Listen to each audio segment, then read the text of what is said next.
একটি শান্ত সুন্দর গ্রাম ছিল, নাম কল্যাণপুর।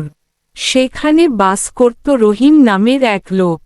গ্রামের সবাই তাকে ডাকত বোকা রহিম। সে খারাপ ছিল না, তবে তার মাথায় সবসময় অদ্ভুত অদ্ভুত বুদ্ধি আসত। একদিন রহিম তার প্রিয় গরু নিয়ে বাজারে গেল। বাজারে পৌঁছে সে গরুটিকে দাঁড় করাল, কিন্তু বেঁধে রাখতে ভুলে গেল। রহিম তখন এক দোকানে গিয়ে গল্পে মেতে উঠল। কিছুক্ষণ পরে ফিরে এসে দেখে গরু নেই। রহিম দৌড়ে এদিক সেদিকে খুঁজতে লাগলো আর চিৎকার করতে লাগলো, ভাই, আমার গরু দেখছেন? লাল কালো লেজ আছে, শিং আছে, মুখ দিয়ে হাম্বা করে। চারপাশের মানুষজন হেসে বলল, ওরে রহিম, সব গরুরই তো লেজ আছে, শিং আছে আর মুখ দিয়ে হাম্বা করে। রহিম তখন গম্ভীর মুখে বলল, আচ্ছা তাই নাকি? তাহলে তো সব গরুই আমার গরু হতে পারে।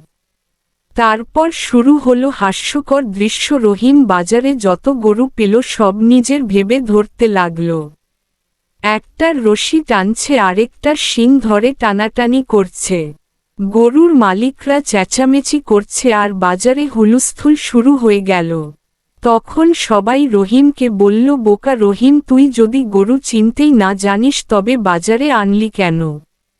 রহিম নির্দোষ মুখে উত্তর দিল, আমি ভেবেছিলাম গরুই আমাকে চিনবে, আমি কেন চিনব?